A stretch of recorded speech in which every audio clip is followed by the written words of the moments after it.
அஸ்ஸலாமு அலைக்கும் வரஹ்மத்துல்லாஹி வபரகாத்துஹு. அன்பார்ந்த OH இஸ்லாம் சேனல் நேயர்களே, நம் அனைவர் மீதும் ஏக இறைவனுடைய அன்பும் அருளும் என்றும் நிலவட்டும்.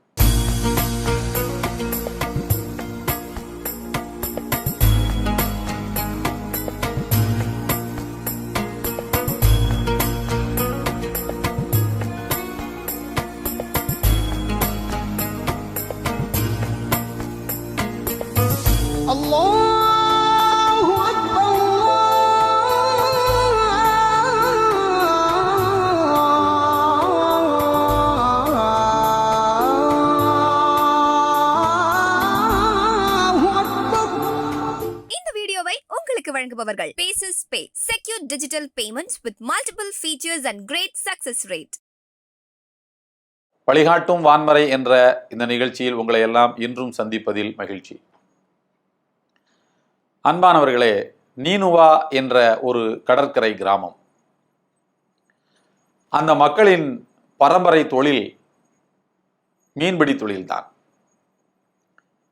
வண்ண வண்ண விதவிதமான மீன்களை பிடித்து விற்பனை செய்து பொருள் ஈட்டி தங்களுடைய வாழ்க்கை தேவைகளை நிறைவேற்றி கொண்டு வாழ்ந்து கொண்டிருக்கக்கூடிய மக்களை கொண்ட ஒரு கடற்கரை கிராமம் அது நீனுவா. அந்த மக்களுக்கு இறைவன் ஒரு கட்டளையை பிறப்பித்தான். வாரத்தில் 7 நாட்கள், 7 நாட்களில் ஒரு நாள் மட்டும் நீங்கள் தொழில் எதுவும் செய்யாமல் என்னை வணங்குவதற்கு ஒரு நாளை ஒதுக்குங்கள். 6 நாட்கள் மீன் பிடித்துக் கொள்ளுங்கள், என்ன தொழிலும் பண்ணி கொள்ளுங்கள். ஒரு நாள் எந்த தொழிலும் செய்யாதீர்கள். இறை வணக்கத்தில் மட்டுமே ஈடுபட வேண்டும். அது எந்த நாள் என்பதை நீங்களே முடிவு செய்யுங்கள் என்றான் இறைவன். எல்லோருமாக சேர்ந்து சனிக்கிழமை நாங்கள் இறை வணக்கத்துக்காக ஒதுக்குகிறோம் என்று முடிவெடுத்துக் கொண்டார்கள். ஏன் அவர்கள் அந்த முடிவுக்கு வந்தார்கள் என்றால், இறைவன் ஞாயிற்றுக்கிழமை உலகத்தை படைக்க ஆரம்பித்தான். 6 நாட்கள் உலகத்தை படைத்ததாக இறைவன் சொல்லுகிறான். சனிக்கிழமை தான் இறைவனே சும்மா இருந்தான். அதனால நாமளும் சனிக்கிழமை சும்மா இருப்போம், இறைவனை வணங்குவோம் என்று அவர்களாக ஒரு முடிவுக்கு வந்தார்கள்.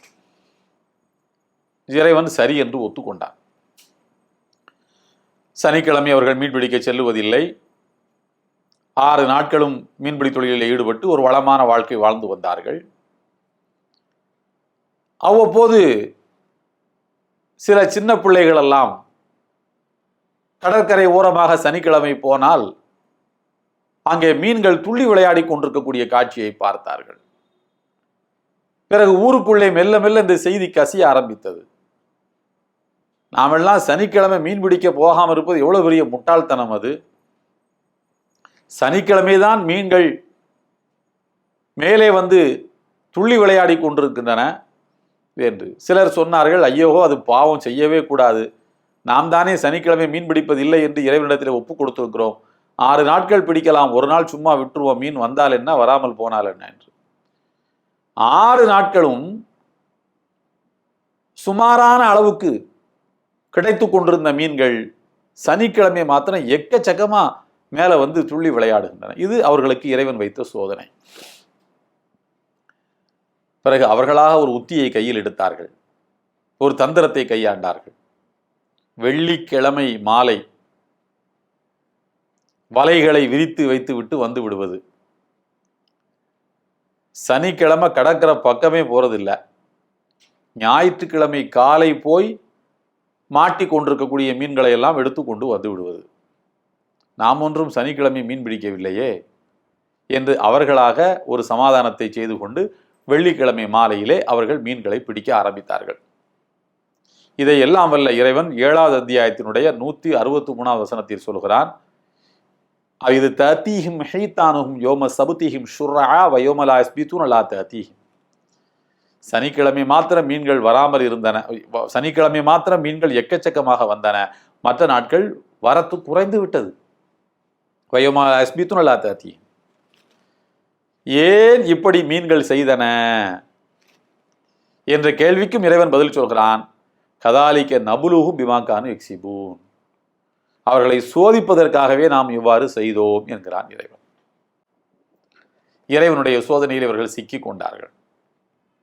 சில நல்ல மனிதர்கள், கற்றறிந்தவர்கள், ஒழுக்கமானவர்கள் இந்த மாதிரியான இழிவான புத்தியை பயன்படுத்தி இறைவனுடைய கட்டளையை நீங்கள் இப்படி சுற்றி வளைத்து மீறி கொண்டிருக்காதீர்கள், பிடிக்கக்கூடாதுன்னா பிடிக்கக்கூடாது தான், அது எப்படி நீங்க இந்த மாதிரியான உபாயங்களை செய்யலாம் என்று அந்த மக்களை கூப்பிட்டு கண்டித்தார்கள்.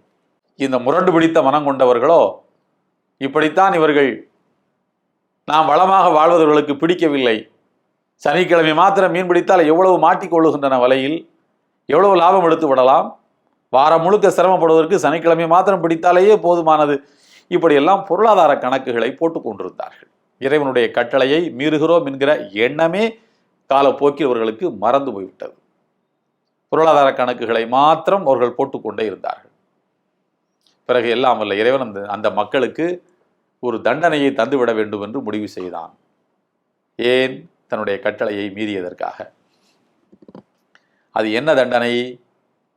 எல்லாம் வல்ல இறைவன் 2வது அத்தியாயத்தினுடைய 65வது வசனத்தில் கூறுகின்றான், கூனு கிரததன் ஹாசியின். யாரெல்லாம் இப்படிப்பட்ட பாவங்களை செய்து கொண்டிருந்தார்களோ அவர்கள் அனைவரையும் நீங்கள் குரங்குகளாக மாறிப்போங்கள் என்று நாம் சபித்து விட்டோம் என்கின்றான் இறைவன். யார் குரங்குகளாக மாற்றப்பட்டார்கள் என்றால் சனிக்கிழமை மீன் பிடித்தவர்களும் அதற்கு ஒத்துழைப்பாக இருந்தவர்களும். யார் அதை கண்டித்தார்களோ, இது ஆகாது, இது கூடாது, இது தவறான செயல் என்று எச்சரித்தார்களோ அவர்கள் எல்லாம் பத்திரமாக பாதுகாப்பாக இருந்தார்கள். குரங்குகளாக மாறிப்போன அந்த முன்னாள் மனிதர்கள் 3 நாட்கள் கழித்து அவர்கள் இயல்பாகவே மரணமடைந்தார்கள் என்பது திருக்குர்ஆனுடைய வசனங்களின் விரிவுரையாளர்கள் நமக்கு தருகின்ற செய்தி, வரலாற்று செய்தி.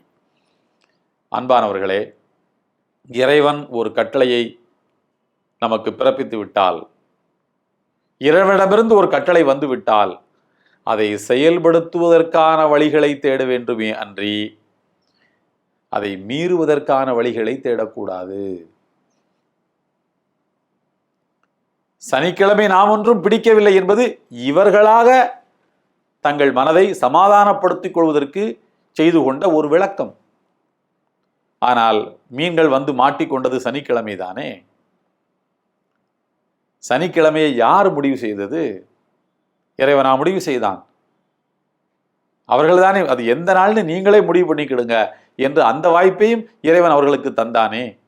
ஆனால் அவர்கள் சனிக்கிழமையை தேர்ந்தெடுத்து கொண்டு பிறகு அதிலேயே அவர்கள் இறைவனுடைய கட்டளையை மீறி செயல்படுவார்கள் என்று சொன்னால் அதை எப்படி இறைவன் பொறுத்து கொள்ளுவான்? கதாலிக்க நபுலுஹும் பிமா கானு யக்ஸிபூன். அவர்கள் ஏற்கனவே செய்து கொண்டிருந்த பாவச் செயல்களின் காரணமாக நாம் சனிக்கிழமை மீன்களை வந்து போகச் செய்தோம் என்று இறைவன் குறிப்பிடுகிறான். அதாவது சனிக்கிழமை மீன் பிடிக்காமல் அவர்கள் இறைவனிடத்திலே கொடுத்த அந்த ஒப்புதலை செயல்படுத்தி கொண்டு இறைவனுடைய கட்டளைக்கு கட்டுப்பட்டு வாழ்ந்து கொண்டிருந்த போது வேறு பல பாவங்களையும் அவர்கள் செய்து கொண்டிருந்தார்கள்.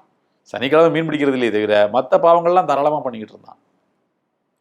வெள்ளிக்கிழமை எல்லாரும் பள்ளிவாசலுக்கு வந்து மொத்தமாக தொழ வேண்டும், வர்றோம், மற்ற நாட்களில் பாவம் பண்ணுறோம் என்று ஒரு அசிங்கமான வாழ்க்கையை வாழ்ந்து கொண்டிருப்பவர்களுக்கு இந்த வரலாற்றிலே படிப்பினை இருக்கிறது. வெள்ளிக்கிழமை வர சொன்னாங்க, வந்துட்டேன், மற்ற நாள்